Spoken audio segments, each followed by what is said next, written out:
Oh, yeah. Welcome, everybody, to the Sin Bin Podcast, episode 12. We are live and direct. And I am your host, the toxic offender, Moodz. Yeah. And of course, I have all my sinners up in the house with me tonight. We got the Mexicant, also known as JP, Mr. Saucedo, also known as Tyler, and of course, we got Tony, the Shiner. Hartman in the house. What's up? What's going on, my sinners? Man, it's been so long, I fucked that right up. Dude, it did feel it felt like you were about to do a 22 shots intro since it's been so long since we've done this. And then you know what's dude, it's weird. This is definitely the longest between recordings, right? Well, we usually almost to the day. Like it was almost like 4 weeks apart, and now it's been shit, dude. It's been like 6, 7 weeks. Yeah, it's been a while. Well, it's like with the shipping, basically was a week late. Which is that and the fact that we had top 10 of the year. Yeah. And we did the Christmas top 10. Yeah. We were just really busy on 22 shots. So the show generally fell into where the holiday season is, right? We're all busy. We got tons of shit. Yeah. And we did an extra show on 22 shots. Like there's just so much going on this year. So this one kind of got pushed. We were actually supposed to record this show last week, but that was kind of my fault. Yeah, that's true too. It was kind of my fault too. It was kind of a combination of just variables that happens. I mean, everybody knows I work for Canada Post. We're off strike now, so we're catching up. So we're super hella busy. And then it just so happened that JP couldn't go late that night, and I wasn't going to be ready until later. And so we just said, fuck it, let's push it till the week after. So this would have came out. We planned it before that too when we pushed it because we're like, we need to do this if we're going to be able to like get all our top 10 stuff. Yeah, that too. Yeah. And so speaking of which, next episode will be our top 10 favorite Vinegar Syndrome / partner label releases of 2024, which should come out like right at the end of January, maybe the first week of February. We're getting prepared. We're literally working on the spreadsheets right now. JP just did up all the Vinegar Syndrome. Tyler's working on the partner label stuff, so we know exactly what we can choose from. And I'm looking forward to it. It's going to be fun. There's a lot of movies to choose from. So, yeah. And it'll be really fun. And then obviously, they had their big subscriber week this past 2 weeks ago, a little over. And that stuff, I believe, has just started shipping for subscribers. So yeah, mine shipped today. Okay, nice. Tony's got his. Why is yours always shipped before mine, dude? I don't know. Maybe I'm like grandfathered in or something. I've been subscribing for like 6 years. Yeah, maybe. My stuff hasn't shipped yet, but then Moodz and Tyler will obviously be a little later. But that'll be February's show. The January titles, which we will announce what we're covering at the end of the show, maybe, I guess. Yeah. What did you guys? Good. I was going to say, it is interesting that, like, I usually get mine usually ships before Tyler. I think last month, though, yours shipped before me, which was, like, the first time in, I think, all year. I think they're both. We're generally within a couple of days of each other, regardless. Yeah, and yours actually shipped earlier this year than it did last year for that. Yeah, and I see people just, like, getting their Black Friday packages now. So I know. Man, I just saw crazy. a post the other day, I think it was yesterday, and someone said they still hadn't shipped their Black Friday and they only ordered one movie. And I was like, it's because you only ordered one movie. Yeah, I'd be like, the one movie. If you didn't pre-order a movie like on like the flash sale, like you were gonna get left behind. Oh yeah, because they ship those even before everybody else. Yeah. And like I did the flash order, so mine should be soon. If you guys are already the flash order, I got looking for Goodbar and Cannibal the musical. So yeah. So what did you guys think of subscriber week?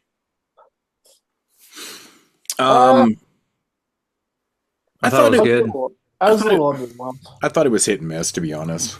I mean, I picked up some stuff. The problem is, like, you know, when it comes to the deals and stuff, like, that's when you realize that you have way too much stuff. Because you're like, oh, I'm like, I have all this. I'm like, that's ridiculous. Yeah, so I wasn't grabbing a lot of that stuff, but as for, I think I only grabbed one of the daily deals. I think there was just one thing that I wanted that I didn't have. You know what it was? It was the Agfa. You know how Agfa just did that triple feature bloodbath thing? Mm-hmm. Yeah. the first volume of that. I didn't know that, so I picked that up. Oh, that's good because I think it's sold out now. Damn. Yeah. So I grabbed, what was it? What'd you guys grab for the actual header of the days, whatever you want to call them? The actual release of the day. I only grabbed the movie I'm reviewing in our main movie. Really? I got the VSU, the VSA, the VSP. That was it. I grabbed... Oh, and the Degalcern. Like, I didn't get any of the cinematographs. I didn't get the Terror Knots. I grabbed, like, Deranged... I had to grab the Curse of the Devil, Demon Witch Shot, which we just watched for 75, which is really funny.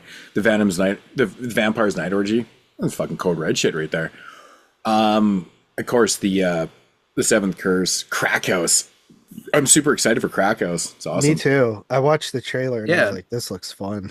I did grab Street Trash. This month, it's just because I was like, I liked it. Everyone else seemed to hate it, but I liked it. I passed on the Terranauts, which I'll probably just grab that on a sale.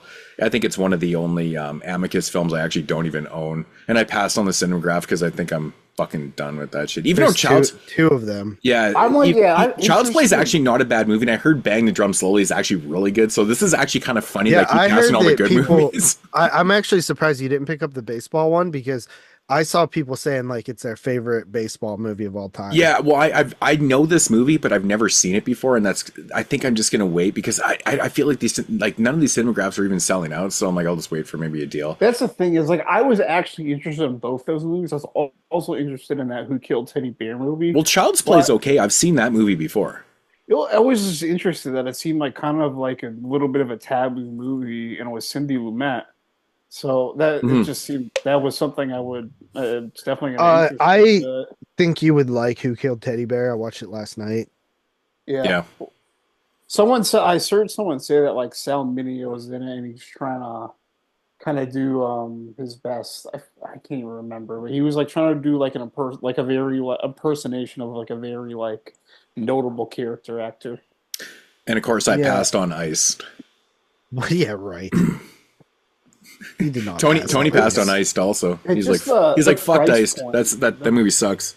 The price point on the cinematographs, like they're just like they're too high for me to like want to like blind buy these movies I have like moderate interest in. Yeah, same. For me, see, it helps that they're like highly discounted for me. Yeah. But I actually picked up everything again. So I grabbed, except for the VHS, obviously, but I grabbed Ice, both cinematographs, the Terranauts, Street Trash, Crack House, Seventh Curse, the Curse of the Devil, Deranged, and Virtuosity. That Virtuosity movie looks kind of cool. Virtuosity kicks ass. I can't wait for you to watch it. I've only ever seen it once when it came out. What was it, like mid-90s? 95, 96, something like that? I remember not liking it, but it's been forever, so I didn't grab it. There's a scene at a UFC show, like a really primitive one, like from like 95. Like Ken Shamrock and somebody else is like fighting. Yeah. Wow. Like Russell Crowe like crashes the party. That's pretty cool. It's pretty funny too, because when 95. they were teasing Congo stuff, and they said it was like a 90s like big budget sci-fi movie coming to UHD for the first time. I remember like looking through the catalog. Who was it? Universal? I remember like whoever it is. I remember looking through the catalog and like I remember thinking like it's probably Congo or this Virtuosity movie. Are you serious? Oh yeah, we were talking about that. Yeah. So one thing that did you guys see the preview of what their February stuff is? No, yeah. I didn't see it. So something they said, they always give a little hint, like such a fucking. I can't remember. I did look at it. I just can't remember. No. Yeah, they said including one. So you're getting 3 new VS releases, including a nice gory ghost story. That makes me fearful that it is Ghost Story. They're putting out The Possession of Joel Delaney. Yeah, that's a banger. Is that the one they're talking about? Yeah, they put out, like, if you looked at the subscriber page, they came out with the outline. But is that the hint, you think? No, that's not the Ghostly. Yeah, it's not even gory. And it's on a ghost. Because I was thinking, because Ghost Story is kind of gory for a ghost movie. Are you talking like But the most recent company that had the rights was Scream Factory, right? For Ghost Story? Right, yeah, that one. And it's not going to be Ghost Story. No, I'll tell you why. It's not gory. Okay. Because the next two things are a BD debut of an 80s slasher. So an 80s slasher that's only been on DVD. And then a BD debut of an 80s Jess Franco horror. So that's going to be so it's going to be neither. Your ghostly horror gory movie from the 80s probably is that Jess Franco, I assume. Okay, that's good. Because I was worried for a second, because one thing I don't want to see them do is like dig into the Scream Factory catalog. Because we saw Deranged. Yep. Just this that was past Kino, I think. All right. Scream Factory did Deranged first, I think, though, right? No? No. Kino did it.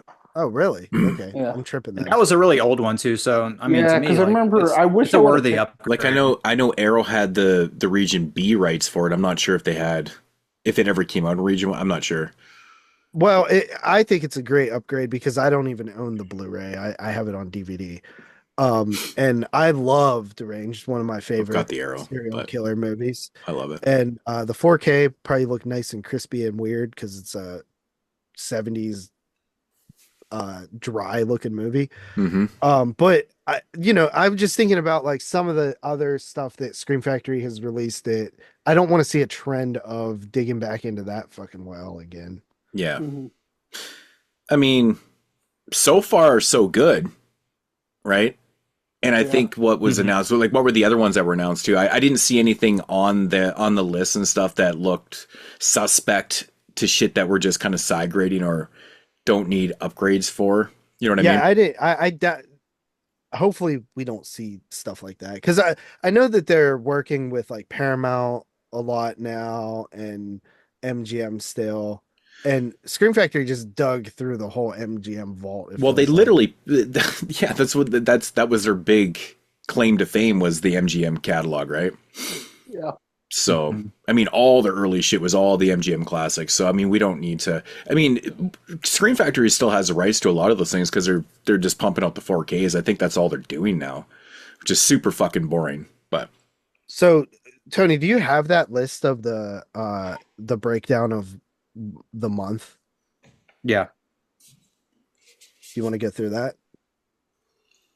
Wait, you want me to go through all of them? Yeah. Or just February? No, like just like the whole year of it only gives you a few titles for each month though, right? Doesn't it? Yeah, but not even like, Yeah, I'll go over it all. Okay. So in March, we're getting a BD debut of Devil Fetus plus Her Vengeance, a Forgotten Gialli box, a UHD plus a BD debut of a jaw-dropping 80s British thriller. And then April, we're getting UHD debut of Giallo, UHD debut of early supernatural slasher, and a BD debut / double feature of 60s British horror. Okay. A lot of British shit coming out, man. Crazy. Right. In May, we have a UHD debut of a 70s horror masterpiece, UHD debut Wonder of what the 90s hell horror that could be. classic. Right. And 2 secret surprise UHDs. Nothing in June, of course. In July, 3 UHD debuts of horror and sci-fi films. August, we have UHD debut of Sergeant Kabuki Man NYPD. Wow, Another trauma one. Which is interesting because that's their first like proper trauma movie. Right? No. What? What do you mean? Well, you mean like an actual produced by trauma produced movie, yeah. Oh, okay. Yeah. I get what you're saying. Yeah, probably, right? No, I don't it's think... it's a toxic Avenger. They never released that. Oh, you're talking about Vinegar Syndrome. Yeah. I was like, wait, what? But what's fun, they did do the transfers for that new box set, right? Because all the trauma stuff that they released have been stuff that Trauma just released themselves. Yeah. But then after that, we have a 3-film set of 70s Italian horror rarities and a double feature of 2 genre bending or genre melding films by indie director Legend. But they don't say who it is.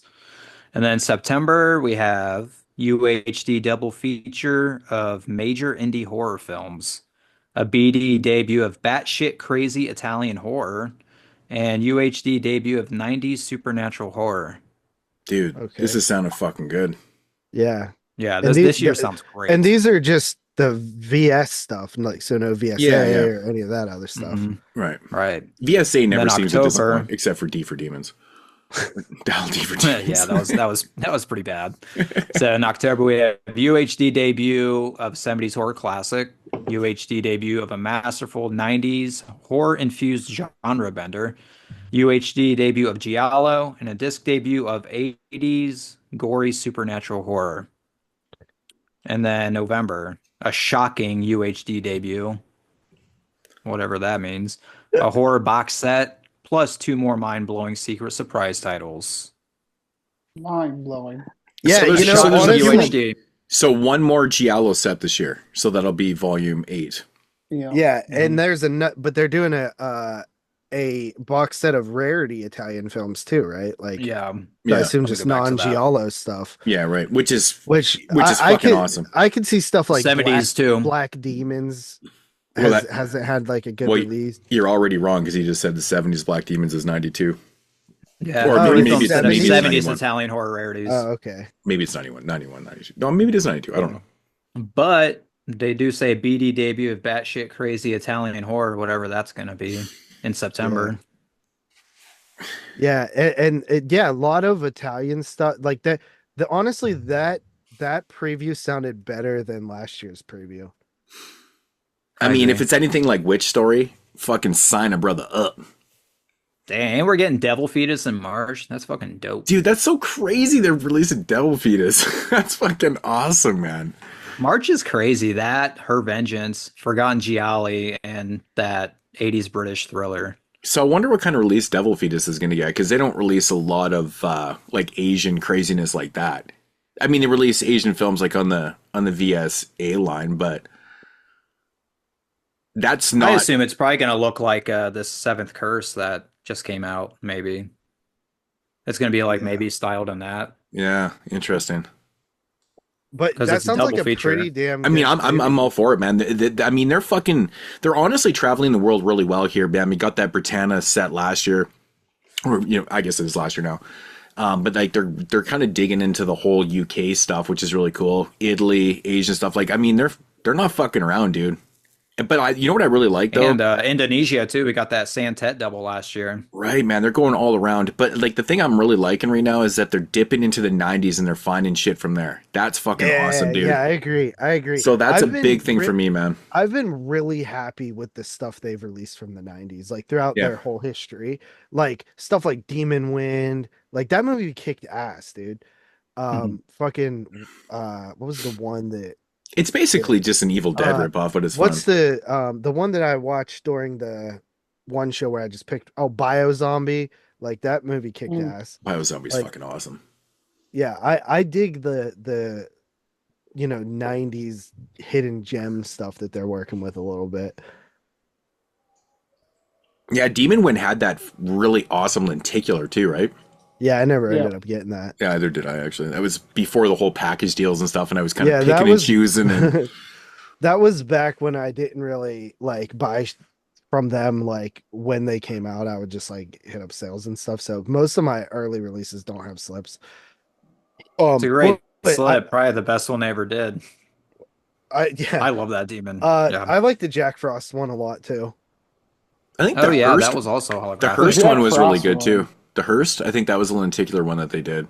I like the Ice Cream Man one a good bit. Oh, the Undertaker one. That one's really good. Yeah. Is that a lenticular? Tammy and the T-Rex. No, the Undertaker one had like it was a 3D kind of thing. Like cut out of it. That's right. Whatever. Yeah, Tammy and T-Rex. Yeah, I've got that. Yeah. One thing I will say about like the subscriber week that I just don't like. I don't like the format of like announcing one thing like every day. Like it's annoying to me. Well, they do it because they give you daily deals, right? I mean, it's obviously a way of maximizing their I mean, getting rid of back inventory too. I mean, you put shit on sale. I mean, and they're not losing money when they put shit on sale. Let's put it that way. It's a way of just selling shit at a cheaper. People see a sale and are like, oh fuck, I need that. Like I bought 8 Eyes. What? Yeah, I've been better this year. They used to get me a lot, and I've bought like a lot of movies. And like, oh, this is why this was $8.99. Yeah. Well, like the thing I just don't like is it's like just annoying to me to have to like wait like to know what I'm buying. You know what I mean? Yeah. Like out of Yeah. the new titles announced, like I just want to like because I don't like know if I'm gonna buy everything or just some of the stuff. So I might if I knew what everything was, I might buy a shirt or something. You know? But it doesn't really matter. I mean, having that add to your existing order thing is fine. Like so one say it was like Monday, and I'm like, oh, I want that title. I'll just add it to my order, and then I skipped a couple days, and I just kept adding shit. It's like you're not paying shipping and stuff. I honestly I kind of like that because I was curious on the daily deals and stuff. I'm like, okay, well, let's see what's there, even though it didn't end up picking up a lot of stuff, but that's me. For other people, they might not have a lot of that stuff, which is better for them. So Yeah, I get what they're doing. It's a good marketing thing. It's annoying for people that have everything. They just do it like the once a year. You know what I mean? I'm cool. Yeah. Like it is something different. It's kind of I like how they've turned like the whole year into events. Like you have Well, they're the only company that does this, right? Yeah. Like a lot of companies are following suit now. Like even Mondo has package deals every month. They have like Severin's doing package deals now, and like, but Severin's been really good at marketing.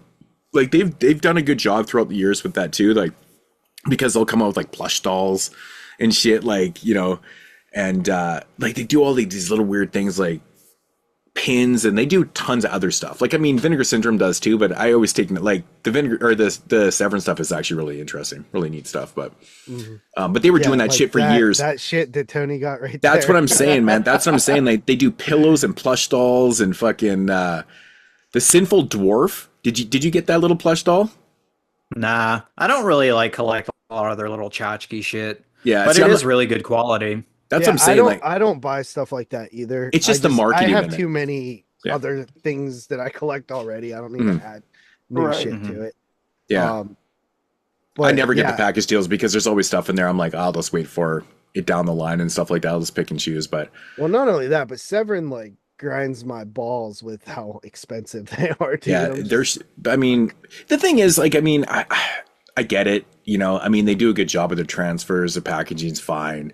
They throw in a lot of shit. They do a lot of features and stuff. But I mean, at the same time, so does other companies, and they're cheaper, right? Yeah, so, I mean, nobody's saying that Severin doesn't have quality. Like they have, they have the highest standard. You know, like up there with the best of them.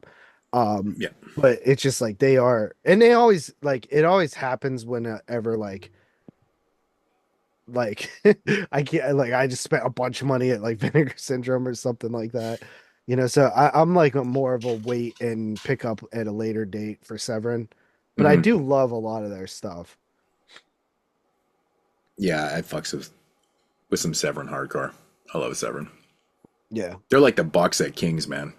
They put out fucking amazing. They do sets, some man. damn good box sets. They put out shit you would never fucking think would ever be in a box set, man. Like it's just crazy, dude. I mean, those folk box sets are like award-winning type shit. Oh yeah, you know what I mean. Like, and I'm sure there's a volume 3 coming too. Those are literally like, I mean, I haven't even got the second one yet, but I think that when you talk about like box sets and like quality releases throughout all time, like those are some of the most incredible sets ever put out ever. Just because like they're digging into like such a storied history of types of films that don't get a lot of love, and there's something for everybody in those sets. Well, that's what I said when I was talking about that set in my update too. I said, you know, the thing I like about this is that they travel around the whole world looking for these folk horror films, but they also cover a lot of the different decades and time periods. Like November's in there. That movie came out a couple years ago. You know what I mean? You got shit from like the 50s and 60s and 70s. Like it's all through. Like they're not like it's obscure to the point you're like, oh my god. But like some of them aren't as obscure, but they needed like a Severin release kind of thing, right? But then some are super obscure. Awesome sets, man. Like you said, you realistically could do like 6-7 of those sets. Totally, 100%. Really impressive to me. They have like a lot of European stuff. 3 or 4 films too that are like really deep cut movies I've never heard of from like notable directors. Yeah. Right. Yeah, those are incredible sets. Yeah, good stuff. Good stuff. Yeah, even like the Black Emmanuel set, and there are like 25 fucking movies in that. Like even like those crazy curated ones, like the director spotlight box sets. It's Yeah. crazy. Yeah, dude. Yeah, yeah. Like even like the fact that they put out that like Bruceploitation set is crazy. Yeah, dude. that too, yeah. Like it's Yeah, just, they're literally doing incredible work with the box sets there. I think it was the Game of Clones or whatever. But of course, they've done the Christopher Lee box sets. They've done like the Peter Cushing one. They've done Lenzi. They've done fucking Nunsploitation. Like Italian Gothic. Italian Gothic shit. They did the Ray Dennis Steckler set, which is the Psychotic Women box set. yeah, like that's actually one of my favorite sets that they've released. But the Ray Dennis Steckler set is like, really? Did they just put his whole fucking filmography into a set? Like, it's the craziest shit ever, dude. Like, it's so wild. Oh yeah, the Annie Milligan one too. Mm-hmm. Insane work that they put into these fucking things. But yeah, I always say like they're the king of box sets, man. I love that they've done 2 Lenzi ones, right? Or maybe 3. They did the Lenzi Baker They did one. the Lindsay Baker one. Maybe that is it. And then they did the violent. Oh no, that's not a Lenzi film. Or no, it is Lenzi Films, is it? Yeah, Which ones? yeah, the Violent Streets or something. It's yeah. So it was the Lenzi Thomas Milan set, right? Oh, right. Yeah, the Violent Streets. Yeah, so that was that one right there, and then the Lenzi Baker one, which is awesome. That's a great fucking set, by the way. All those movies are great. So Whoa, you guys hearing that? what's that? Yeah, it's coming from you. Me? Hearing what? Yeah. It sounded like Moodz was in a hallway. I'm in a hallway right now. It's fixed now. Hmm. Is my mic messed up? No. Is it me? I don't know. You're fucking muted now. Oh, okay. I don't know what happened there. I don't know what happened. It was weird. It's probably just some type of glitch. Who Everything knows? got all echoey for me. I don't know. Oh, did it sound fine to you guys? Tony, Tyler? I'm hearing some sort of like feedback noise. Yeah. Oh, it's probably just my fan on my laptop right now.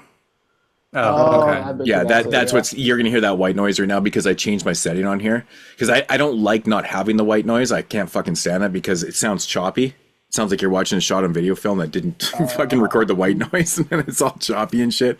I can't stand that. The way Zoom is, I'm sure I don't know if you guys have your settings like that too.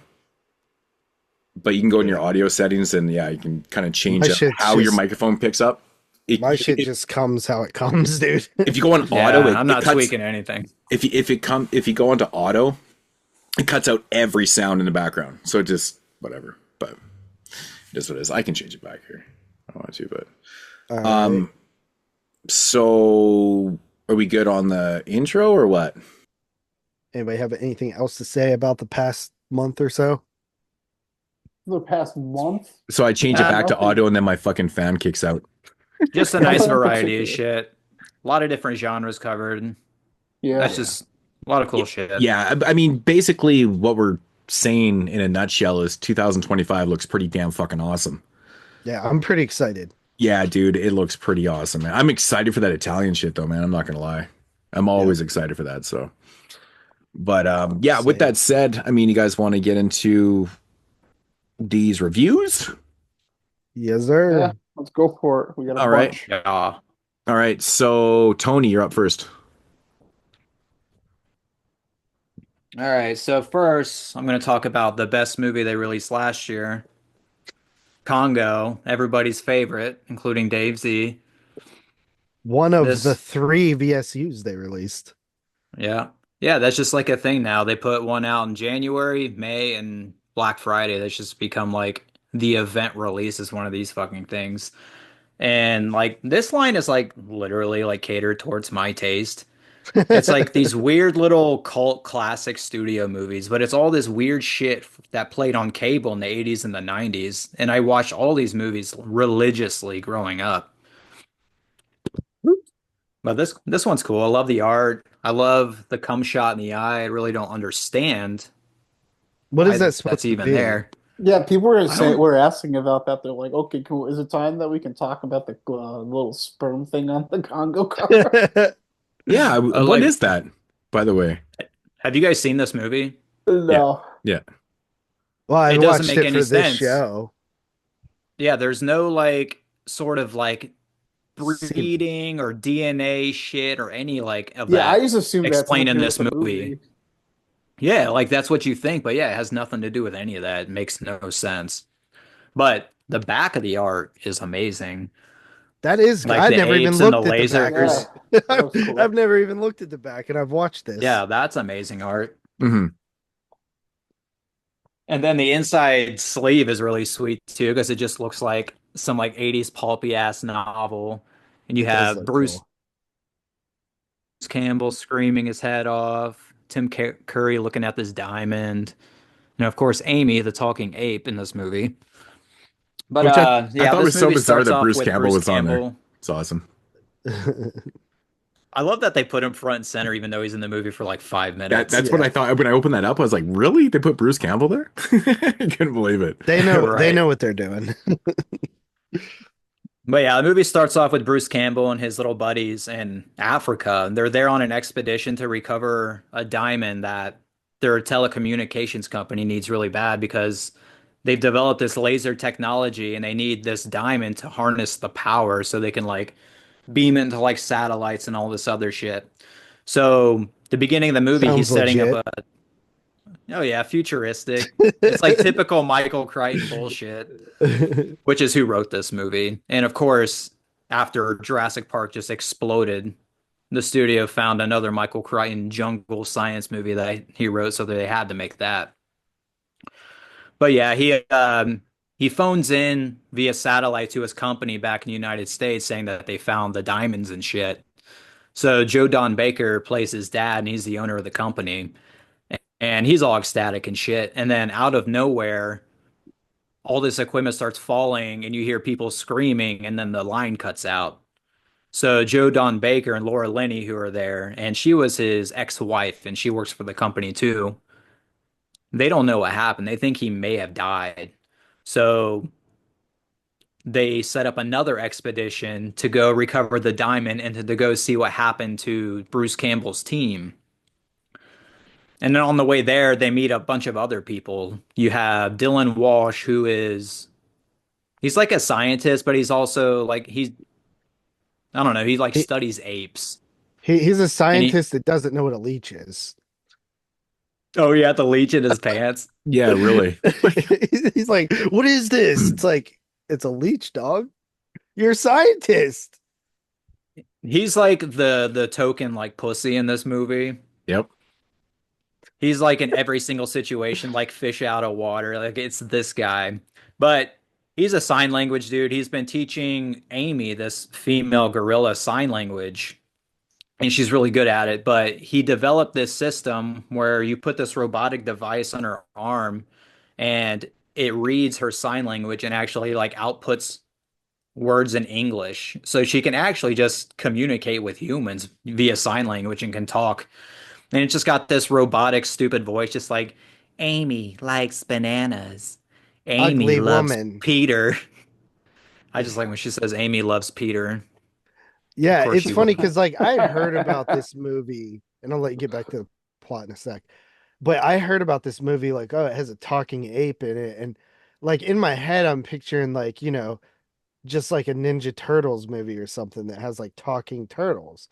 I didn't Hmm. realize it was like a computer that did the talking, and it was like just able to communicate. It made it a little bit less stupid to me because I always thought it was just going to be the like, fucking ape that can Hmm. talk. So Yeah. I will say that.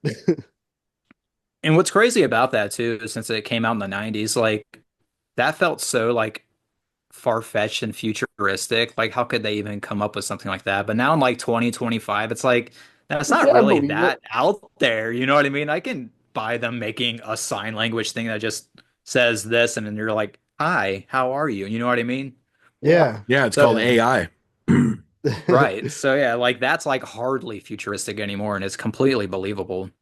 But Amy is very unhappy with her life. She's she feels like a lab, like a guinea pig, and she's been painting pictures of like the jungle and specifically this like yellow eye that she's been having nightmares about. So Dylan Is that what Walsh that is on the decides, cover? Is that the yellow eye? what, this cum shot? Yeah. Is that what that's supposed No, to be, maybe? Oh. no way. It's a cum shot. It's definitely a cum shot. That's you after you finish watching the movie. And maybe this is Amy's face. Dude, Yeah. I think that's a minor, dude.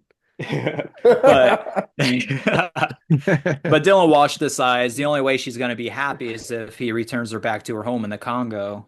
So he ends up joining Laura Linney's expedition because she works for a multi-billion-dollar company and she has all the money. And then meanwhile, they run into Tim No, I Curry, who think plays. doesn't she join them? Oh yeah, you're right. So he starts off with Tim Curry because he's giving a presentation about the sign language, and And Tim he Curry can't fund it. He notices. can't fund it. Right, and Curry Yeah. notices the eye. So, and he's a Romanian jewel or like treasure hunter named Herkima Homolka, which is the most And fucked up his name accent is on the pretty good in fucking. this movie too. Dude, Tim Curry kind of fucking acts his ass off in this movie. Tim Curry is the star of this movie. He Yeah. fucking goes for He's it. Like such a Yeah. dirtbag though, man. Oh my Yeah, he God. plays it real good, man. Yeah, real good so yeah, dirtbag. he says he's going to fund their entire trip as long as they take him with them. So it's them right now. And as they get to the airport and shit, Tim Curry finds out he's paid for everything but the fuel and he's got no more money. So then here comes Laura Linney with her money bags and everything. But at this point, they're in Africa and it's like a really chaotic moment because there's like an uprising and like Yeah, massive like there's like protests going on. So the militias and borders shit. are closed. Yeah, so the borders are closed and they're not letting them fly over the border. It's a no-fly zone. So they go and they bribe Delroy Lindo, who's like a colonel of this African army. You know? And this is like one of the best scenes in the entire movie because all he's doing is just completely roasting Tim Curry the entire time. Tell, Telling him to eat his sesame cake and like screaming at him, calling him a bag of shit, telling these people not to trust this guy. He's a fucking crook. But then Laura Linney eventually gives them enough money, and they get a guide played by Ernie Hudson, who's also really good in this movie. And you can tell him when he was acting in this that he knew what he was doing. Yeah, yeah, He I was in like the agree. cheesiest, stupid movie, and he was not taking it serious at all. But yeah, they finally get on the plane and they're flying to Africa. And as they're flying to Africa, the local government starts shooting bazookas and rockets at them because they didn't get clearance to go over. So they have to skydive down into the Well, jungle. first, which I thought was a pretty cool scene, because those missiles are heat seeking and like a lot of like actual, you know, The flare guns. Yeah, military flying vehicles have flares that come out that steer Dude. the missiles away. That So I was shit is like, oh, flare ridiculous. gun, it's heat seeking, like I don't know if it'd work, but it's big, like flares do, like big flares are used to deflect those. So I I thought that thought it was was kind of cool. badass. Yeah, I thought it was Laura kind of Linney, cool. Laura Linney was a fucking G in this scene because she pulls out the flare guns and she shoots them and takes the trail off the heat-seeking missiles. And then she just jumps out of that plane like a fucking boss. Like she's done this like a million times. And this is a girl that's like, she's working at this telecommunications company, but you end up finding out that she's like ex-CIA. So of course she's a badass. I like So, whenever a dude doesn't want to jump out and they're like, well, do you know how to fly the plane because the pilot's already jumped? right. And then Tim Curry's just like, push me, please. Just push me. And he has to like fucking like kick his ass out of the plane. Yeah. But yeah, they get there, and after that, they just go on a journey looking for the expedition, looking for Tim Curry's lost city of Zinj, which basically, I'm going to explain that now. So, the place that everybody's looking for, including Amy, is this ancient temple that is not inhabited by man because there was a race of apes that were basically bred and like trained to be servants and guardians of this temple and this treasure. And then the humans ended up dying out. The apes just stayed there and just became like the guardians of this temple for like the next like thousands of years. And they evolved into this just race of killer monkey. And the whole killer ape was like a theme in this movie that was just like mentioned by like Dylan Walsh and all these other people, but they all just passed like blew it off as like a myth. Like there's no killer ape, but there is. Apes. Hmm. But yeah, like on their way to the actual temple, they go into like a bunch of crazy ass adventures. Like they meet up with local tribes, they get attacked by vicious fucking hippopotamuses, which to me growing up, like that's the movie that taught me that you don't want to fuck around with a hippo Yeah, because there's because some they violent look ass like creatures. non-threatening, but That they effect was kill more people than like any other animal in Africa. those or Yeah. the effect or the hippo that they built looked really good. It looked better than the fucking shark in Jaws. Oh yeah, the hippo scene was intense. Yeah, it was Like actually pretty good. for like a killer ape movie, like this is like a fucking like globe-trotting adventure movie too, which is so many crazy like set pieces and shit. But Yeah, yeah, they eventually they find got a that, budget. oh Yeah. yeah, super budget thanks to Jurassic Park. Otherwise, like yeah, they wouldn't even sniff anything like this nowadays. No. But yeah, where am I at in this plot? I feel like I've already explained everything. Yeah, you find out about that the apes are guarding the jewels and the diamonds that Laura Linney is after. So yeah, basically everybody's trying to converge into this one place, and then after that, chaos ensues. But yeah, I really love this movie. Like as a kid, I loved Jurassic Park. It was just an obsession for any 90s kid. And then this came out 2 years later, and smartly, whoever like marketed this movie came out with like a toy line, and they were I like, remember seeing advertisements also for like Burger King or something with this movie. mm-hmm. But yeah, the toys were I don't exactly the remember. same size as like the Jurassic Park toys and shit. So you could have like your own little shared universe and shit. It was fucking dope.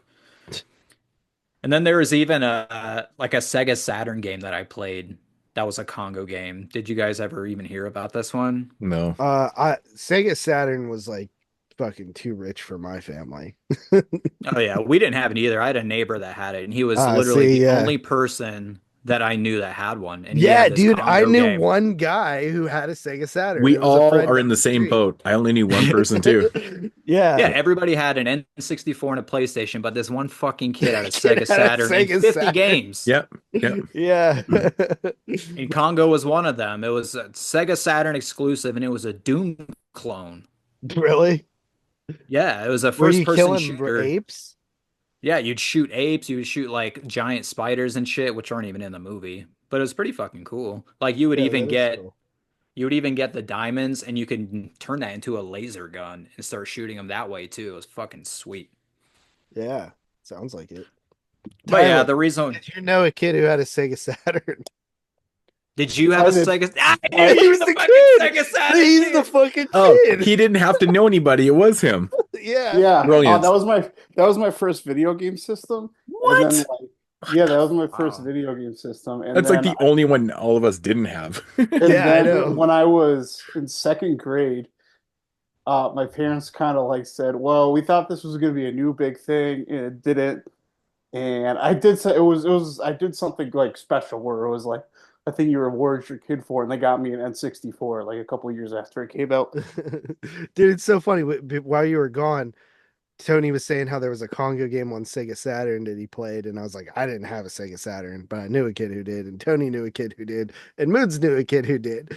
Like none of us had Sega Saturns, but Nope. we all knew one person, just one that had a Sega Saturn. You were that guy. That's funny. Yeah, I was that guy. And that's Yeah, I didn't know anybody else with a Sega Saturn. Yeah, right. Did you have the exactly. Congo game? You No, play Congo, Tyler? I might have. I don't remember. All I remember is I played a Sonic game a lot. And I Yeah. I played sports games, and I remember I had this game I think called like a Clockwork Knight or something. where it was like this like adventure game where you were this little like knight that like was like a mini like going through like a microscopic guy like going through like household and stuff and like fighting guys. That was a cool game. Sounds kind of But cool. that's Like all I Honey, I Shrunk the remember. Kids. But yeah, Yeah. but yeah, like Oh. that was the big thing is that's why like they like did that because they was like, oh well, we tried. They were aware that the Sega sat. Dude, I had parents who called my PlayStation a Sega. Your parents were aware that the Saturn bombed. Yeah, I That's guess I like think people like that just call every like soda pop a Coke. You know what I mean? Like Yeah, there's your yeah. Nintendo It's like, and it's where's like your a fucking Nintendo? Xbox. You're playing fucking Xbox. oh, and I would One. play Virtua Fighter, the first Virtua Fighter. I remember I played Yeah. on that a lot, and then I had Virtua Fighter 2. I played the shit out of those games. That's wild. But yeah, I Yeah, got at it for least what- Christmas, like the year it came out, and it just obviously didn't pan out. So a couple years later, I got an N64. Yep, your Bad parents choice. realized the mistake that they made. Yeah, I Yeah. think N64 was a couple years old at that point, at least like 2 years old, so the price had come down. I mean, that system I was kind of fucking play affordable to GoldenEye begin with. every single fucking day on my That was like that was the sleepover. That was every the fucking game, day I bro. played it, man. Because I'm Yeah. also like a huge Bond dork, so that was, and it turned out the game was like legit amazing. So I was like, oh, this is fucking awesome. Yeah, the it game is better followed than the the movie. Yeah, it followed the movie pretty well. Yeah, that was like the sleepover like special game, and I hated it because I was the worst one at it, and everyone would just whoop my ass, and I'd always have to give them the controller. Didn't it? There's Didn't, four. wasn't there a version of the Yeah, N64 that it was came with where- like? Did it come with It like was some whoever shitty ass did the dinosaur worst, game? like, I don't remember. Yeah, Uh, Turok, the dinosaur. Turok, hunter. yeah. Turok. Turok. That's Turok That game's sucked. not shitty. I have never I had liked like the- Turok. Turok. I had the Turok game for GameCube. There was a Turok's sequel pretty to it, good. right? There was Turok 2. There's 3. Okay, so on the I think I 64, remember think. liking the second. I don't know if I ever played past the second one, but I think I like the second one better. I love I think Turok. they're actually just remastered those for the Switch. But I was probably being grumpy because if somebody wanted to take GoldenEye out and put in Turok, I was like, "Fuck, bro, it's fucking Dude, GoldenEye." I played Mario Like, Kart, Mario Party, fucking Super Smash Brothers. Yeah, Mario all Kart. those, all those. Diddy Never- Kong Racing. honestly, we never man, really played Mario Kart. But it was remember we Mario played- Kart and fucking and GoldenEye. That's all it was for me. I mean, I had other games, but It was those were the the two I best was. Mercy, It was the WCW best, versus yeah. NWO's Revenge, Yep. Yeah, I It remember was the there best, was one like for, SummerSlam like- 2000 or something. That was another big sleepover game. WrestleMania 2000. Yeah, we always played Royal Rumble. All right. Well, back to the movie. So Congo is just a really fun movie, and to me, like the best part about this movie is the cast. Like I really got a like that the strong Academy cast. Award is like finally starting to like recognize like a casting director because this movie's got fucking people like Bruce Campbell, Joe Pantoliano, fucking all the way up to Tim Curry, Ernie Hudson, Laura Linney, even Joe Don Baker. It's like you have Z grade people all the way up to like A list, and they're all like on their fucking A game in this movie. I think I love the cast. I want to say that Bruce Campbell actually auditioned for the part of Peter Elliott, so the Dylan Walsh's part, and he didn't get it. Damn, But it kind of makes if me we like sad. you, so you wanna It does hang make out me with us? sad. And so but they still gave him a part, obviously, but he gets killed off in Right. like 10 minutes kind of thing. But it would have been kind of cool to see Bruce Campbell in that role because it probably wouldn't have been as wimpy. You know, he probably would have put a little different kind of spin on it. He'd probably That be is like, true. Good, Dylan Walsh bad. plays I'm a the good guy pussy. with the gorilla. Yeah, such a pussy. The guy with the gorilla. The guy with the Amy. Yeah. Yeah, no, I thought the casting was really solid. As somebody who completely never saw this or even like saw scenes of it growing up, I actually enjoyed it quite a bit. I like adventure movies, and the 90s had like a good vibe for adventure stuff. And it was very like nostalgic, even though I hadn't ever seen it before. So did the 80s, though, It, man. it There was felt, some good it adventure felt movies. like that. Oh, of course. Yeah. I mean, The Goonies is my favorite movie. Man, ever. Romancing the Stone is like one of my favorite movies. I love that fucking movie. Oh, yeah, But Romancing the Stone makes a good double feature with this. Yeah, absolutely. But yeah, What were you saying, JP? I went in going. I thought Congo was gonna suck ass because Dave Z was saying that it like I forget what he's saying that his friends He made it a lot thinks better or it's a bad something. movie because he saw a Pepsi commercial. Oh yeah, Yeah. the Pepsi. We were watching the Pepsi How commercial. can you judge an entire movie based on a fucking on a Pepsi commercial? I think it's a fun, good time. It's a fun movie. It's a fun, yeah, like there's nothing special about it. Like it's a PG-13, just like Mm, giant action adventure spectacle of the With 90s. funny characters and Great casting. character work.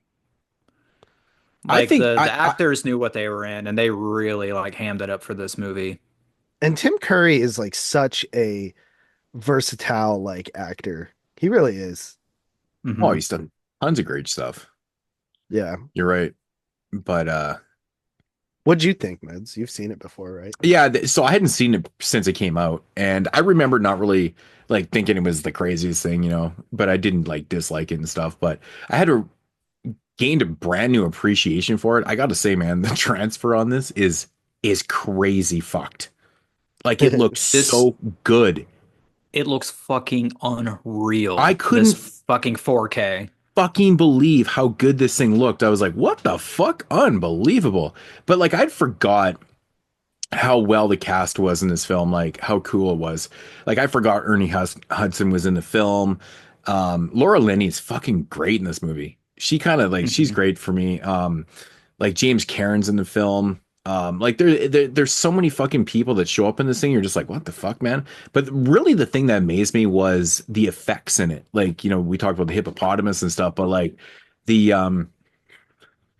uh the effects on the actual gorillas is Mhm. crazy. It's fucking crazy Yeah, to me. It's they look absolutely great. they look fucking real. Yeah, Amy looks real too. Like, It looks real. It was tripping me out, dude. I'm like, oh my God. It was fuck, man. And even with that transfer, because you think like when you put something in 4K, you would see the blemish, you see the problematic stuff, right? No, not with this. Not with this at all. I was like, is it real? I kept thinking to myself, like, is this fucking real? I knew it when I was a wasn't. kid, I thought it was real, and I'm like, wow, I can't believe they taught this gorilla how to fucking sign language. Yeah, it's pretty fucking wild, man. Like that's the effects are so crazy. Yeah, the volcanic explosion at the end when they're trying to like run out that temple and like the ground is like moving up and down and like things are just falling. It's like I was like watching that. And I'm just like, how much money did this like sequence cost? Because like none of this shit is CG like it would be nowadays. Like they're actually building these platforms that are moving up and down and like jumping and doing these crazy stunts. Like Hmm. it's pretty awesome. Yep. Yeah, and like honestly, like the further we go in history and the more that things are just gonna be made by computers, you really are gonna go back and appreciate these movies like Congo. But unfortunately I couldn't really get to all the special features because I've started a new job and my life has been pretty chaotic. But I did get to the vintage EPK and I don't know about you guys, but I really love like vintage, like behind the scenes videos that were shot in like the 90s and the early 2000s because they were like so like overproduced with like narrators like this summer's blockbuster is Congo and you're gonna go behind the scenes with the cast and all the crew and all this shit. Like I wish that like Vinegar Syndrome and all these companies would kind of go back to doing shit like that because they kind of just follow this format of just like sticking a camera on some guy and just asking him questions and just listening to him talk. Like I'd love to see some kind of flair and like editing techniques in it. Like one Yeah. company I really appreciate is TerraVision because they actually go and do like weird little like 90s style commercials for like Rumpelstiltskin and stuff like that. And like their promos, like techniques and their skills are really good and it's selling out for them too. And I'm really happy about that. But yeah, I watched that. It was just a fun vintage making of. It's probably something I also watched on like HBO back in the day. It was a half hour special. Um, what else did I watch? Actually, that was it. Yeah, that's all I watched.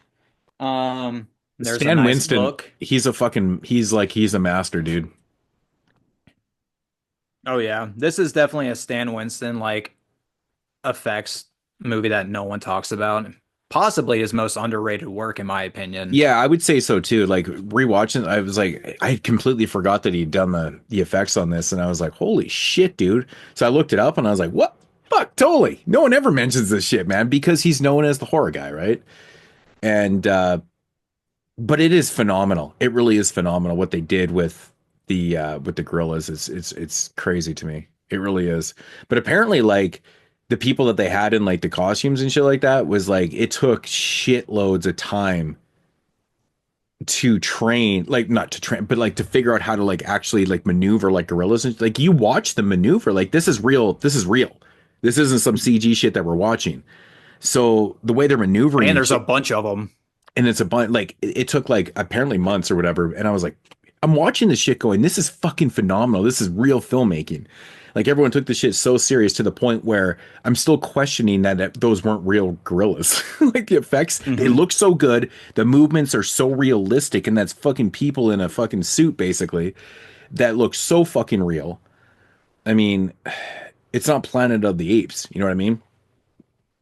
So pretty wild There's shit, decent deaths in this too. Like decent blood for like a 90s like PG-13 like super like Hollywood like blockbuster. Like people get Yeah. like fucking decapitated. You see like fucking body parts getting thrown around and parts like that. Like it's pretty awesome. It does But get yeah, really like dark. It does get dark, man. Like when they get to that, the diamond factory, basically. And the only thing that made me laugh in this film was how bad the effects were in the end with the lava and the gorillas jumping off into the lava. Like, I mean, them like, just fucking like kamikaze diving. dude, I was actually pissing myself laughing. Going, they're just killing it right now, man, literally.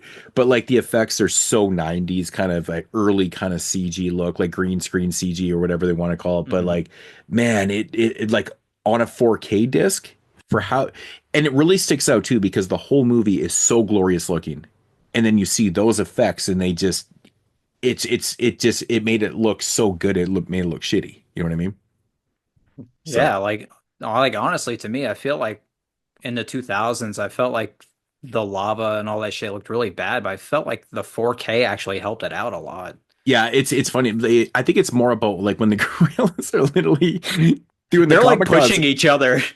Dude, I was laughing. I was like, "Oh my god, what the fuck?" They This is just like amazing. fall and you see like a little like fire splash, like and Yeah, then that's it. Goodbye.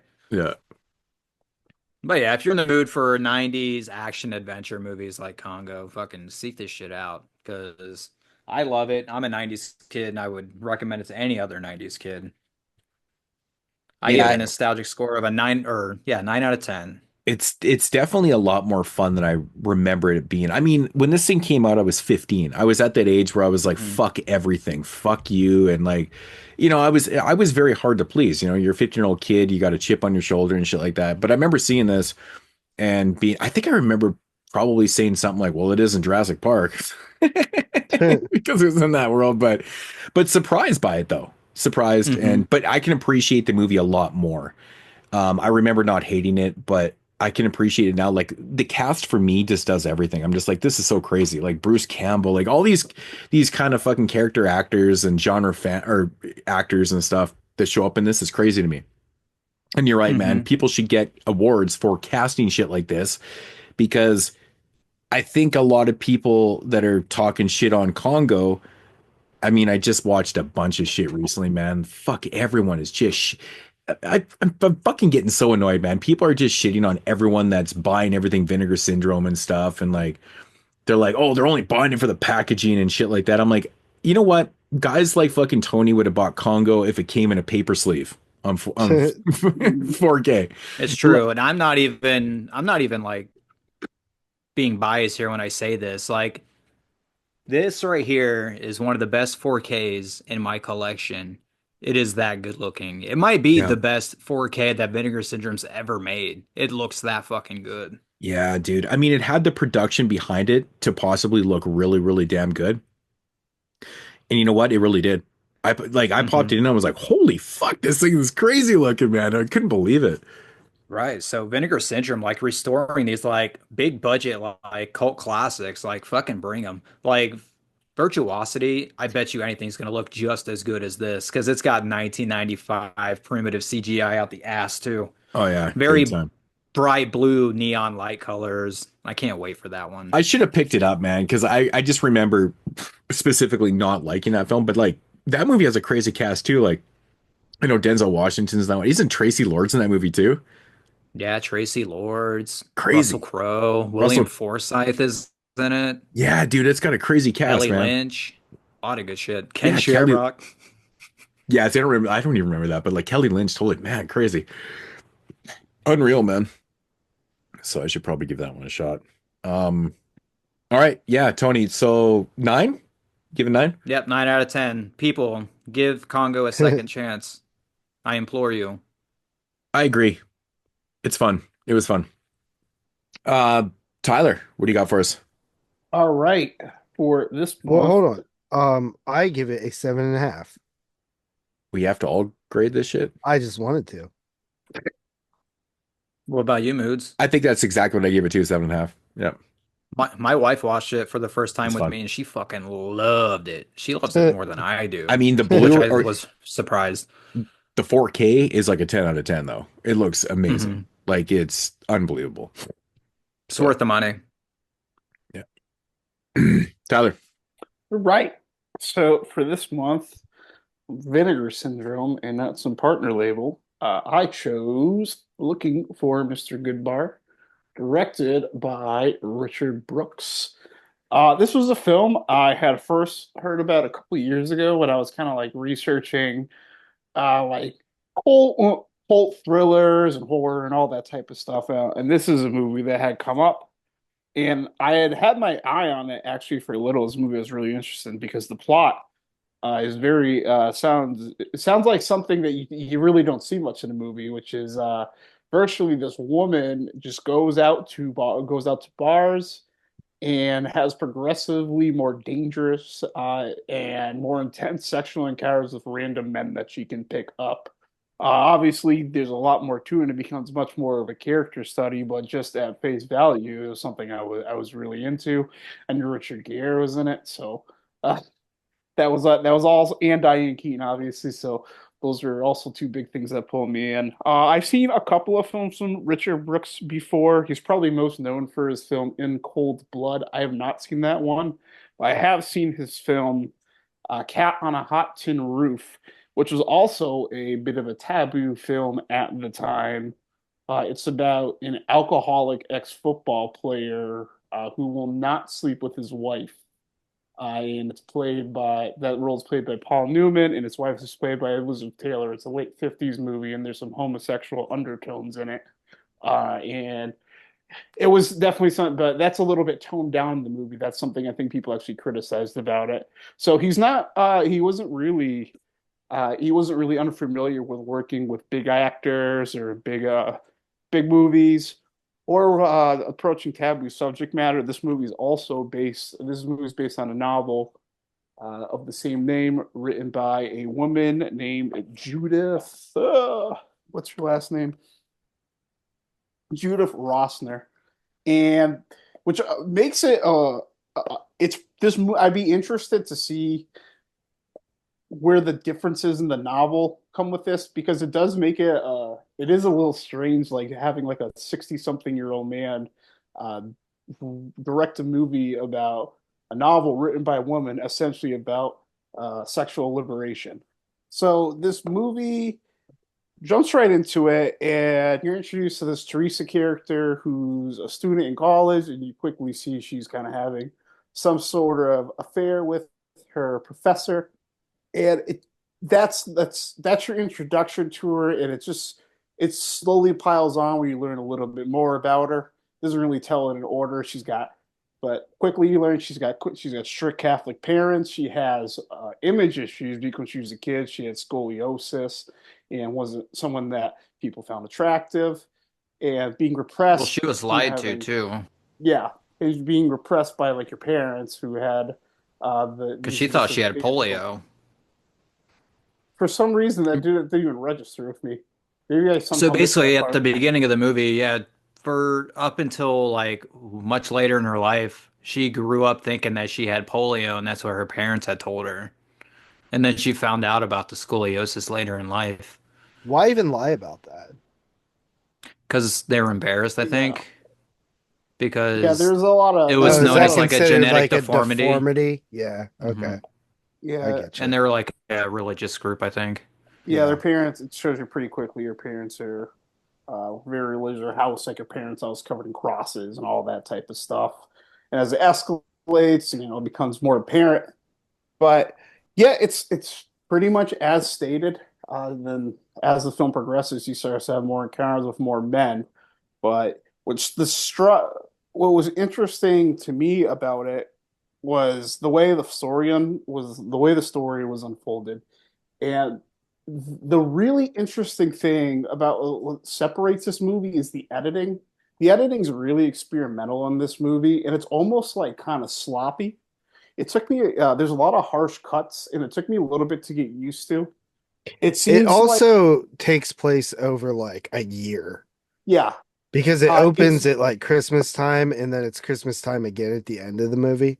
yeah, it kind of starts with. I think they want you to like take this journey with her because it starts with this professor, and as you like quick start to learn more about the parents, and then you see like the falling out with the professor, you get the impression this was kind of like her first like really like her first I step. think it's her she loses her virginity to Yeah, him. Yeah, it's her it's her first step. first like true like taboo like love thing that she like that's what like sparked her love. Exactly. Like to me, like this part where she's in school at the beginning is like 10 years or like multiple years before where it takes place later, isn't it? Yeah, because she goes there, and then you see it's kind of hard to tell exactly how far this takes place because of like how Wait. I think she the when she's in school with the professor, I think that doesn't take place like years later. Is that what you're saying? it's kind of No, hard to tell. I think There's it's years definitely before because I feel like they just show that as a way of like showing what like unlocks her like sexual exactly. like fantasies and then it goes I back think it's into the more like present day. months before. I think it's implied. No? No, you know what? It's Fuck, I not. wish It I probably watched is this. just months because Well, one because part, she like one walks thing. into a new job or she walks into the job with the sign language, but then ends up like running back into the professor later on in the movie and he Yeah, looks that's way about like different. 8 months later. Yeah, Is it? Okay. That's the way I took it, at least. I think that like because they talk about the I reason that thought the professor thing reason ended. she got into that sign language job because of the professor's influence, and it kind of implied like she was still around with the time. But it is a little bit tough to tell the passages of time Well, because I think remember they're packing up his like office and yes, stuff because it's graduation, mhm. and they like separate. She's going off to do this other thing, and then he like breaks it off with her, and he's like talking about having. She's talking about, oh well, who's your new like girl gonna be like in next year's class or Yeah, that's whatever. right. Yeah, because then eventually it gets to that, and then she walks in eventually and sees the new girl. But yeah, that was like that symbolizes really her first taboo break that starts to unlock this like liberation with her, and she's starting to deal with like all these new feelings and all these like new fascinations that she was repressed from her whole life. She's actually And quite a complex character. yeah, Like not like what I said on Letterbox was like you can't really fit any of these people in like boxes, like her specifically, because like just watching the movie unfold, there's nothing normal about the script writing when it comes to this film in general, but like that character, like there's do's and don'ts throughout script writing that you see time and time again through like just repetition of what's successful. And this director seems to like completely ignore all that and just make like a complex, interesting character without having like any of the norms that you would, because she goes to school and is like very righteous and helpful towards this deaf black girl who clearly is like poor and doesn't have an ability for a hearing aid, but then she's going out to seedy, bars at night. It's just so different from what you would get from like a lead character that's more righteous, and I like that about it, is what I'm Yeah, saying. I think that kind of plays into like the unique editing style, also the experimental style. One thing I thought was a real high point with that too is it seemed like a lot of her relationships with the men were purposely like edited in a way where they were very impersonal and non-connected. But then the only like long takes you really see in this movie are like the scenes when she's at the school with little kids or things that are like specifically about her. So you're like I think the movie wants the audience wants you to have like this more intimate bond with her in like this more in like unpersonal relationship with the men around her. And I Yeah. thought it was really interesting how they kind of dissected the different types of abusive men. Really, you have the professor uh, who, who's You not a know, good guy. he's using her. Yeah, He's very rude and cold to her too. Like even when she's like, what's wrong with you or whatever, and he's like, I can't stand to talk to a woman that I just fucked or something like yeah. that. You know what I mean? And you feel all bad for her. And then obviously he's committing adultery. He's Yeah. dragging her along, you know, all kind of douchebag moves. And then that's the first guy. Yeah, that's the first guy, and maybe there's She like a loved little it. bit, yeah, maybe exactly like in Lost something, and there maybe there's this element too where there's like a naivety, and she just like doesn't understand because she never like was in this situation before, and she She just was like never in any relationship yeah, before, so from she what it maybe like seems. this is the all she knows, and maybe like this is what's but maybe she gets this feeling like this is what normality is.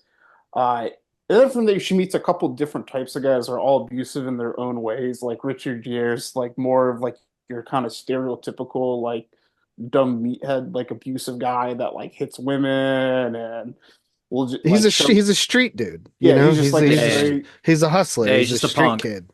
But then Yeah. you have William Atherton, who I really think was like the big standout among any of the side characters for me, where he's this like Mhm. really like slimy guy that's way more intelligent from the other guys and finds ways to Yeah, like he infiltrate her her life. parents like hate everyone, and he like woos the parents Yeah, like he because finds because he shows he's up when she's in the yeah. hospital, like he pretends like he's her boyfriend. And he finds ways where he tries to like justify all these situations and like gaslight into her into thinking he's the good guy. Yeah. You see, like as that sort of thing goes on, yeah, it's really you can see the frustration in her, and then she starts to get to him, and it creates this really interesting dynamic. And I think and you could see she doesn't like how Fuck. like when he how nice he gets to when he tries to be like the nice guy. She doesn't like that like those traits about him. Where you can see, I feel like she likes the abusive nature of like the Richard Gere character more, even though he's a little bit more in your face about it, because I think that's closer to what she experienced with the professor, and it's a I bit think more also exciting that to her. he's the most so if what was titillating to her with the professor was the taboo of it, I think that the other character, the street kid, is more of that taboo that she's Yeah, where she's seeking. You know what I mean? She definitely has something awakened in her that she wants to, you know, experiment and you know, that's where the sexual liberation comes through as well. But even like the drug use and stuff, like yeah, he she escalates her into the drug use for they start doing cocaine together, and then he gets her a lewd, and she oversleeps and it starts to affect her life outside of like her yeah, you kind of extracurricular feel activities really at night. bad for her in those moments too, because you know she cares a lot. Yeah, I wish I could try elude. That's like the one thing I'm always said I could never try. They don't Always wanted exist, elude. right? They're gone, Nah, right? they've been Don't gone since exist. the 80s. Yeah, yeah. Quaaludes. Um, but yeah, I always find it funny when they have Quaaludes in movies because it's just like so fucking ancient. Like kids It today would fucking have dates Yeah. no itself, fucking doesn't clue. it? It fucking dates Yeah. itself. Yeah, because Yeah. this is Lisa. But yeah, I also love just how sleazy this movie is. I love all the settings. I always love settings of seeing just old bars and what they used to look like, and you see dudes like smoke. Everyone's smoking at the bar, and you get like Oh, those I miss old smoking at the looking. bar. I don't You get smoke Man, for anymore, those but real. old looking lamps and like the it was vintage fucking looking You awesome. like can still beer smoke at thing. some bars around here, dog. For real though. Not around here. Oh yeah, For yeah, for real though, sure. that's crazy, man. Yeah. That's Yeah, fucking crazy. I love the look of like the world like in those bars and it's just like there's something like raw, it's just like gross But there's about something it. so right about having a cigarette and a drink at the same Yeah. time. Like it Oh, just for always sure. it went hand in hand back in the it was like honestly, man, That's how I started smoking before I quit, when was they from yeah, drinking. yeah, well that's like most people. But like when they outlawed smoking in bars, there was so many people that were just fuck that, I'm not going to the bars. They lost so much fucking money and that was just government shit, man. It's like, man, dude. So many places went under, man. I miss those days because I smoked and I was like, this is shitty. But then you get the odd place that they would have like this little smoking room and it would be like a closet. And there'd be Everyone just 45 acting up people. a lung. There'd be 45 people in there. You're getting burnt by people's fucking, Uh, cherries and that. Oh, dude, it was bad. It was so bad. yeah. Good But times. Good Now they times. just hang out on patios and smoke. Yeah. Well, actually, there's even places now where you can't even be on the restaurant grounds. Like you have to go like off the properties even to smoke. Ugh, that's Yeah. horseshit. And like It's not in even like worth where it. I live, like you can't even smoke in front of businesses. Like you have to be like Dude, I basically on the remember fucking growing road. up. Like, yeah, it's I remember crazy. growing up and like having smoking sections in restaurants. Like my grandparents would be like, I actually "We're remember going that to some too. Chinese buffet," and we'd go to the smoking section.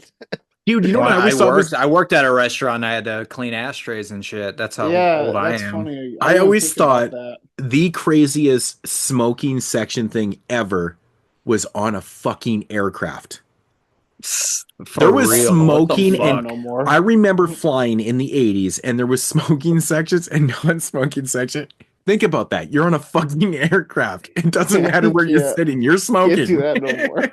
It's so fucking stupid. Yeah, now that That you was, say that, I do remember being a kid and like walking to a restaurant. They're like smoking or oh non-smoking. yeah, absolutely. Yeah. Yep, always smoking. My parents smoked. My parents didn't, so I never went to the Yeah, smoking I was section. like I was lucky enough not to have smoking in the house though, because my mom was a non-smoker, so like she didn't allow smoking in the house, so that was always a good thing. Even though everybody in my family smoked, like everybody smoked, Yeah, everybody I knew. so Everybody they in my she didn't family allow it in the smoked. house, so you had to go outside. But whatever. Yeah. But like we had mentioned with the script writing, this movie doesn't really follow like your traditional narrative plot. It's more of an experience. And I do like I watch movies like that fairly regularly, and that's something I think I kind of gravitate towards, like movies that kind of just like invoke this environment or this collection of ideas, or just like what this movie does is like it just puts ideas there for you. It shows you these characters in like a really non-judgmental way, I would say. Mhm. Obviously you're gonna hate some of the characters, you're gonna like some of the characters, but I don't think like the movie's like telling you any sort of thing unless like that's how you perceive the ending of the movie, like, well, this is what happens. I don't believe But that's what the that movie's trying to ending say. was fucking crazy though. The way it's like filmed too is like Mhm. miraculous. It's so This is based on a true story, apparently. Did you guys have the ending spoiled for you before you watched? No. yeah, I did actually, like years ago, like for no reason. Okay, This well, person don't I Yeah. was spoil it because I working haven't with. watched this movie yet, so Yeah. don't spoil it for Yeah. Yeah, me. I'm not gonna spoil it. For Okay, no we reason, won't. goes like, "Oh yeah," and then at the end, I was like, "Dude, I'm I It's just just waiting for told you my I've my never other seen this disc. movie." Oh, like for me and you, Tyler, like knowing how it ends for so long and then finally watching it gave us such a unique perspective because we know what to look for in the end and you know like what's gonna happen and then when that happens, it's like it's just like something that only you and I can like experience and other people that had it spoiled. You know what I mean? yeah, Yeah. Like no, like watching it for the first time, like it's such a spontaneous movie. You don't even know like because it Yeah, just like, goes. Like there's dude, yeah. no It like just arc. it goes, and there's not literally, like a plot. There's not yeah, like, "Oh, well, this Yeah, is gonna it just happen fucking can't goes next." and then it you yeah. can't predict anything that's gonna happen in the movie because it's there's no that's where I was getting with the like structure and like the like putting it in a box thing that you're so conditioned to like see where a movie's going just from watching so many movies, like, and people being inspired and just people know what works and what doesn't. So watching this movie I was like, by an hour and a half in, I'm like, I have no clue where the fuck this is going. It's like it's like a year in the life of this girl, I guess. Yeah, we're Yeah, just watching her like live her sexual life Yeah. and yeah. So I getting yeah, guess in you a can't way, it really abused. is kind of predict like it. anything that's gonna happen in it. It is like a slice of life movie in a way, but like over a long period of time. Yeah. Where you typically a slice of life movie is like a couple days or like one day A or slice of whole life. yeah, well,